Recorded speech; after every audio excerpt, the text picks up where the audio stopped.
Excited to welcome in Jesse Rodgers, MLB insider, ESPN, here to the show. Rules changes, Shohei, and more. Jesse, what's going on? Not much, guys. I'm watching batting practice for the first day here. I'm at Cubs Park today, and they've got a pitch clock going for batting practice. So these pitchers got to release the ball in 15 seconds, or they, will stop the play and reset it and everything. So they're trying to get used to it from day one here. It's kind of interesting. Batting practice with a pitch clock. Yeah, what do you think this is going to look like? And I mean that specifically for fans. What do you think this experience will look like? I think, some people are making too big of a deal out of it. I think the major part that you'll see quicken up is just the regular ball one pitch, ball back to the catcher. Ball back to the pitcher. Strike one, 1-1, ball back. When there's a foul ball, things are going to slow down. When there's an injury, things are going to slow down. When a pitcher needs a new ball, they're going to reset. But just the normal course of pitch one, pitch two, pitch three, things are going to move a little bit quicker. And now, the ancillary effect could be pitchers are not as effective, right? The guys that have to speed things up, well, there's a reason they were probably slow before. Darvish comes to mind. He likes to work slow. He's more effective slow. So that's the uncharted territory for a lot of guys at the major league level. Even though they've done it at the minors, you never know what it looks like in the majors. The game's going to speed up, and there probably will lead to a little bit more contact. In the minors, the numbers did stay the same without a pitch clock than with a pitch clock. I think that's going to change. I actually think we're going to see a few less strikeouts, a little bit more contact, and just a quicker pace.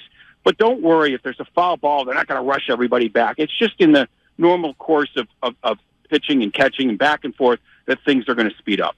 And I know the big buzzword now is disengagements in terms of the pitcher, but also the hitter has certain rules about staying in the batter's box. Are we going to see a new level of gamesmanship in terms of a pitcher with, my shoelace came untied, I'm going to have to take a little bit more time, or the pitch comm doesn't work, or maybe the batter gets a cramp? Have we seen any of those things in the minor leagues? Yeah, it remains to be seen what we're going to see in the majors in terms of that sort of stuff. The league has really stressed to teams, hey, we're all in this together. Try not to purposely violate the spirit of the rule. A pitcher continuously asking for a new ball, right? Okay, look, and there's going to be warnings for stuff like that. And actually there's some guidelines there. A pitcher has to ask for a new ball with like 8 or 9 seconds left in the clock. He can't get down to 1 and call time and ask for a new ball. Like there are some guardrails in place for some of this stuff. But as the seasons go on, as these rules take hold, I agree with you. The guys are going to try to circumvent it. That's just how it is. And yes, maybe somebody does tie their shoe one more time than normal or whatever, or ask for that new ball when they don't really need one. They just hope it's not out of control. And the umpires have a lot of discretion.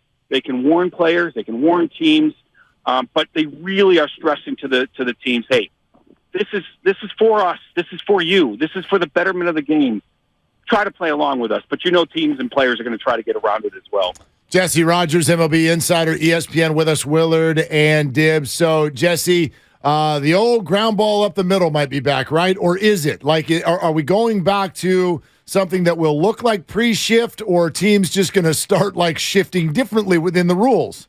No, I think the second point is the right answer. I think they're going to just start shifting differently within the rules. In fact, I was talking to a bench coach today, and the positioning is going to be, in some ways, positioning on the infield that some of them have never had. I'm talking specific positioning. For example, a left-hander now, instead of the shortstop moving all the way over, he's going to be right next to second base, right? A lot of times.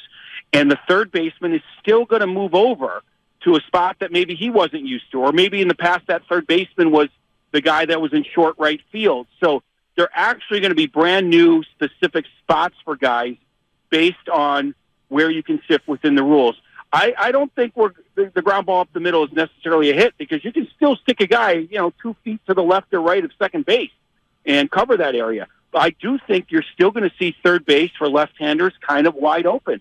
And that third baseman is going to be in a shortstop type of position. Now, we've seen some of that before, but I think they're going to bunch guys for lefties close to second, and obviously, shift them around on the right side as well. So yeah, long story short, I do think there's going to be some interesting positioning within the rules that will still kind of look like a shift.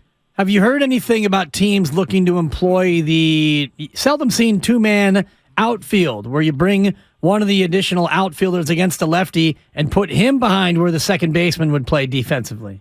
There's chatter about it. Haven't seen or heard someone definitively doing it, but I bet it happens. The answer I always get back is it better be the right kind of outfielder, because in the past, obviously, they put an infielder there, a guy that can scoop up a two-hop, 98-mile-an-hour hit, right, exit velocity. A left fielder isn't necessarily the best fielder on your team. In fact, he might be your worst, and then you're putting him in sort of an infield-related spot, right? Now, maybe he'll catch the line drive, but he may not catch the two-hopper, and if it's going to turn into a hit anyway, you've all of a sudden left open the whole left side of the outfield, right, in a sense. And instead of a single, through the left side, a line drive that way is going to be a double or triple or inside the Parker if it bounces around. So there's a risk-reward at sticking a left fielder over there or the center fielder over there that you didn't have, because you're giving up at least a double, if not a triple, if the ball goes that way. And if it's the wrong outfielder sitting there, you may not even get the out, because he's not a guy that is used to scooping up hard-hit ground balls. Hey, Jesse, you know this, from arson judge to failed physicals, the fan base out here is really mad. Where does this leave the Giants' current regime, and how can they fix it? It's tough. I've been asked this question by a few teams. The camp I'm at today, the Cubs kind of qualify, although I think the Giants are probably a little bit better on paper, and you look at the record last year. Cubs, Giants, Diamondbacks come to mind in the National League, and what I'm getting at is we are in an era of haves and have-nots. Payroll disparity has contributed to that. Aggressive owners have contributed to that. Just randomness of teams coming out of rebuilds. And so what I'm getting at is, think of the 12 playoff teams last year. There were no, even with the extra wild card, there were no shoddy, crappy teams that snuck in. These were 12 good teams, in my opinion. Now, among those 12, you could count up to 7 of the elite, elite of the elite, the 3 NL East teams, the Dodgers, the Yankees, the Astros, Padres now I would put in that category. So there's 2 levels there. How do you, if you're a have-not, so to speak, how do you leap into those 12 teams? And from there, how do you leap into the elite of the elite? It's not easy. And the Giants are right there in the middle of it, just like kind of the Cubs, just like the Diamondbacks. I think the American League has more disparity. Like there's the best, there's the really good, and then there's the really bad. National League has a few in between, but I don't know how the Giants jump past the Dodgers or Padres currently. I don't know how the Cubs get past the Cardinals right now, or the Diamondbacks, same thing in the NL West. So I don't have a great answer for you. Having Carlos Correa, having a couple stars helps. We're seeing the congregation of stars a little bit more and more in Major League Baseball, like we saw in the NBA, in part because the CBT has gone up, that teams can afford them and teams are willing to pay the tax.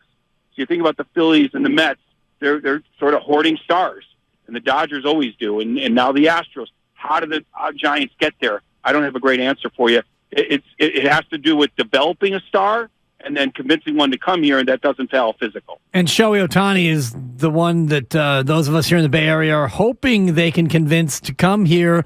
What do you think, and what are you hearing in terms of his next destination once this cute little Angels experiment ends? Yeah. Well, you're in the right. You're in the right on the right coast. Let's start with that. It certainly does seem like he's going to stay out there.